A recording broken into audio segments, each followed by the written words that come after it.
Chào mừng bạn đến với kênh Trần Thến Review. Hôm nay chúng ta sẽ cùng khám phá một công trình cực kỳ độc đáo giữa rừng sâu. Hãy xem đến cuối để chứng kiến ngôi nhà trên cây bằng tre được hoàn thiện như thế nào. Tin mình đi, thành quả cuối cùng chắc chắn sẽ khiến bạn bất ngờ. Còn bây giờ, hãy cùng bắt đầu hành trình nhé. Một người đàn ông quyết định thực hiện ý tưởng táo bạo, xây một ngôi nhà trên cây, ở độ cao hơn 2,5 mét so với mặt đất. Liệu anh ấy có thể hoàn thành công trình này hay không? Hãy cùng theo chân anh ấy ngay từ những bước đầu tiên. Hành trình xây dựng giữa thiên nhiên chính thức bắt đầu. Sau khi quen sống trong những ngôi nhà trên mặt đất, anh quyết định thử một trải nghiệm hoàn toàn mới. Đó là dựng một ngôi nhà nhỏ trên cây bằng tre. Anh dành hơn 2 ngày băng qua những cánh rừng và hẻm núi để tìm vị trí phù hợp. Cuối cùng, một cây cổ thụ với hình dáng lý tưởng đã được lựa chọn. Việc đầu tiên là leo lên kiểm tra độ chắc chắn của thân cây. Mọi thứ đã sẵn sàng cho công trình đầy thử thách này. Trước tiên, anh phát quang những cành cây xung quanh để tạo không gian thi công. Anh ấy quyết định tận dụng cấu trúc tự nhiên này, xây dựng một ngôi nhà thực sự có thể sống lâu dài trên cây. Độ cao vừa đủ để tránh thú rừng nhưng vẫn thuận tiện cho việc sinh hoạt. Hoàn thành tất cả những điều này không hề dễ dàng. Anh ấy trước tiên vào rừng chặt một lượng lớn gỗ thô, sau đó anh ấy mang tất cả về nhà để chế biến. Vấn đề đầu tiên cần giải quyết là việc leo lên leo xuống. Gorman trước tiên đã chặt ra các rãnh cho những khúc gỗ có chiều dài phù hợp.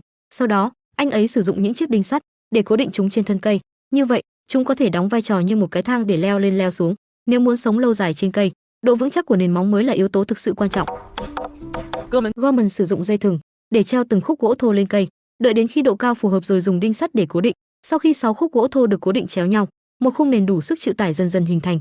Những thanh gỗ được cắt phẳng này lại có công dụng khác. Gorman đã cố định chúng ở vị trí cửa cầu thang, như vậy đã có một lối vào ra cho căn nhà nhỏ. Đối với việc xây dựng phần chính của ngôi nhà sau này, Gorman có những ý tưởng riêng. Anh không hài lòng với hình dáng đơn điệu, anh dự định tạo ra một tác phẩm đầy tính nghệ thuật. Vì vậy, anh lập tức vào rừng tìm kiếm vật liệu phù hợp. Loại dây leo dày và dẻo này là một lựa chọn không tồi, chỉ cần xử lý một chút là có thể uốn cong tùy ý. Anh sẽ sử dụng chúng để làm cánh cửa, cố định một khung hình cong đẹp trên nền móng. Kết quả vượt ngoài mong đợi, toàn bộ kết cấu gần như không hề rung lắc, cũng khiến cho căn nhà trên cây này dần dần có được hơi thở nghệ thuật. Sau khi hoàn thành, anh lại làm thêm các điểm hỗ trợ cho khung nền phía trước. Sau đó, anh quấn những dây leo rộng bằng bàn tay quanh và cố định ở mép. Chẳng bao lâu sau, một vòng viền cong tinh xảo đã xuất hiện ở mép nền móng. Về việc lát sàn, Gorman chọn tre xanh mướt. Loại vật liệu này không chỉ chắc chắn mà còn rất nhẹ, nó đảm bảo sự vững chắc đồng thời giảm áp lực lên nền móng. Khi số lượng đủ, Gorman bắt đầu tiến hành lát sàn. Anh ta vừa lát sàn vừa đi dọc theo khung nền móng, vừa làm vừa dùng dây thừng để gia cố. Chẳng bao lâu, trên cây lớn đã có một nền tảng xanh mướt. Hãy cùng Trần Thến Review khám phá đến những giây cuối cùng của hành trình này. Nhìn rất tươi mát và tràn đầy sức sống, giống như một tấm thảm xanh đang lơ lửng giữa rừng. Tiếp theo là việc xây dựng tường. Trước đó, cần phải đục các rãnh mộng trên khung. Còn các khúc gỗ tròn làm cột cũng cần phải đục mộng phù hợp. Như vậy chỉ cần ghép lại đơn giản là đủ vững chắc. Anh ta trước tiên dựng 4 cột trên nền móng, sau đó anh ta dùng phương pháp tương tự để ghép xong các thanh ngang trên cùng. Như vậy, phía sau căn nhà đã có khung cơ bản. Hoàn thành bước này, Bush Gorman tiếp tục hoàn thành việc lắp đặt sàn còn lại. Sau đó, anh thiết kế khung cửa sổ trên cột trước. Dù sao thì ánh sáng trong nhà cũng phải đầy đủ và sáng sủa.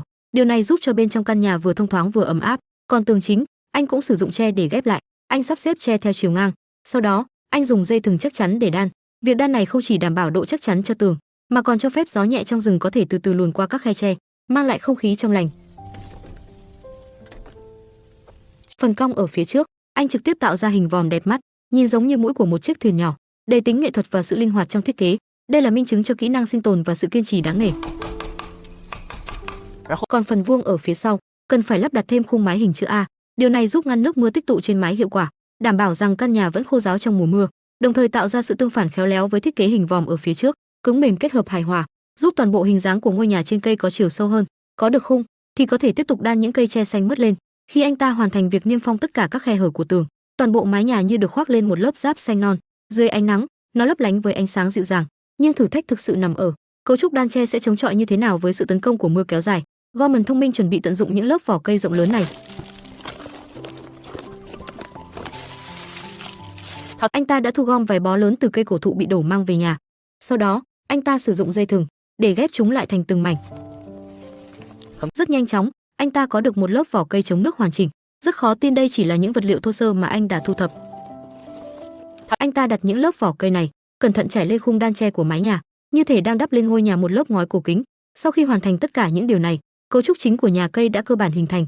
Nhìn từ xa, nó giống như tự nhiên mọc ra từ cây lớn, hoàn toàn hòa quyện với môi trường rừng núi xung quanh, vừa tràn đầy vẻ hoang dã nguyên sơ, lại không thiếu sự tinh tế trong thiết kế. Tiếp theo là việc hoàn thiện bên trong. Gorman trước tiên đã làm một cánh cửa phù hợp cho lối vào. Cánh cửa mở và đóng rất trơn tru. Ngay sau đó là chiếc giường lớn quan trọng nhất. Anh ấy trước tiên sử dụng cột và gỗ tròn để tạo ra khung phù hợp. Sau đó, anh ấy buộc một lớp tre ngắn hơn làm mặt giường, nằm lên đó vừa vặn như thể được thiết kế riêng cho anh. Nghỉ ngơi một chút, Gorman lấy hành lý của mình. Sau đó, anh ấy lấy ra dưa chuột và đồ hộp, dự định kết hợp với bánh mì để có một bữa ăn tạm. Dù sao thì căn nhà vẫn còn nhiều chỗ chưa hoàn thành, đợi hoàn tất mọi thứ rồi ăn một bữa tiệc mừng cũng không muộn. Sau khi hồi phục sức lực, anh bắt đầu xây dựng bức tường phía trước. Bức tường cong này, anh thiết kế một cánh cửa lớn và các cửa sổ đi kèm. Điều này sẽ thuận tiện cho việc ra vào ban công sau này. Cửa và cửa sổ ở đây không cần chức năng phòng thủ, vì vậy, Gorman chuẩn bị thực hiện một số thao tác khác biệt. Chỉ thấy anh khoan lỗ vào những cây tre, sau đó, anh dùng dây thừng để kết nối từng cái lại với nhau, như thể đang dệt một chiếc rèm tre tinh xảo. Chiếc rèm tre này có thể mở và đóng linh hoạt, đồng thời, nó cũng đảm bảo thông gió, tạo thêm một chút vẻ đẹp mờ ảo cho không gian bên trong. Sau khi hoàn thành, anh lập tức lắp đặt nó lên cánh cửa để thử nghiệm. Hành động cuộn lại thật gọn gàng và nhanh chóng, giúp cho toàn bộ không gian phía trước có thể mở ra hoàn toàn. Hai cửa sổ còn lại cũng được làm theo cách tương tự. Hiện tại, ngôi nhà nhỏ tuy đã hoàn thành cơ bản nhưng vẫn còn bị gió lùa khắp nơi, vì vậy, cần phải nghĩ ra một cách để xử lý vấn đề này. May mắn thay, Gorman có nhiều kinh nghiệm trong việc xây dựng. Anh đã ra ngoài và đào được nhiều đất vàng chất lượng cao, sau đó kết hợp với nước suối, trộn đều thành bê tông dã ngoại. Sau đó bôi lên mái vòm và tường, như vậy sẽ đạt được chức năng niêm phong hoàn hảo và cách nhiệt. Kỹ thuật bôi tường của Gorman rất tuyệt vời, chẳng bao lâu, toàn bộ mái và tường đã được phủ đều. Những chiếc đan tre xanh mướt ban đầu dưới lớp đất vàng, thêm phần nào đó hương vị mộc mạc của núi rừng. Tất cả các vị trí đều mịn màng và gọn gàng, như thể tự nhiên mà có. Như vậy, dù là gió núi gào thét hay mưa như chút nước, đều khó có thể xâm nhập vào bên trong căn nhà nhỏ. Anh xem xét rằng ban công cách mặt đất còn 2,5 mét, do đó cần phải làm một lan can để đảm bảo an toàn. Gorman không bị ràng buộc bởi những quy tắc thông thường. Anh đã chọn vài cành cây đặc biệt, với bề mặt đầy rãnh và hình dáng cong queo, hòa quyện hoàn toàn với phong cách tổng thể của ngôi nhà trên cây, cũng giúp ban công đạt được sự cân bằng giữa an toàn và thẩm mỹ. Đứng bên trong lan can nhìn ra ngoài, vừa có thể cảm nhận được tầm nhìn rộng rãi giữa rừng, vừa có thể có đủ cảm giác an toàn. Nhìn từ xa, toàn bộ ngôi nhà tre giống như một viên ngọc bích được gắn giữa những tán cây xanh rậm rạp, trong ánh sáng lấp lánh của mặt trời, lặng lẽ tỏa ra ánh sáng ấm áp. Tuy nhiên, câu hỏi cuối cùng lại quan trọng hơn, trên một cấu trúc tre gỗ như thế này, liệu có thể an toàn để nhóm lửa không? May mắn thay, Gorman thông minh có cách riêng của mình. Chỉ thấy anh ta bôi một lớp đất sét dày lên ban công, sau đó, anh ta sử dụng gỗ nguyên khối để xây dựng khung lò, chỉ cần bôi đầy đất sét lên, làm cho nó đủ sức chịu đựng thử thách của ngọn lửa. Sau khi hoàn thành, anh ta ngay lập tức nhóm lửa để thử nghiệm. Bước này sẽ quyết định xem ngôi nhà có thực sự phù hợp cho việc sống lâu dài hay không. Khi ánh nắng dần xuyên qua tán lá, ngôi nhà hiện lên đầy ấn tượng giữa khu rừng. Gorman chuẩn bị làm một bữa tiệc lớn để tự thưởng. Thịt ba chỉ dày được xiên thành những xiên lớn, sau đó được đặt lên bếp lửa để nướng từ từ. Trong lúc chờ đợi, cho thịt chín hãy thưởng thức một tách trà nóng. Hơi nóng bốc lên mang theo hương thịt lan tỏa trong rừng.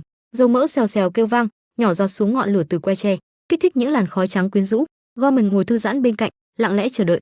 Đây có lẽ chính là thơ ca và những điều xa xôi mà mọi người ao ước. Khi thịt ba chỉ nướng chín vàng bên ngoài và mềm bên trong, lại quét lên nước sốt bí mật đã pha chế sẵn. Anh cho một miếng vào miệng, tràn ngập hương vị đậm đà của thịt và hơi khói, kèm theo một miếng ớt xanh để giảm ngán.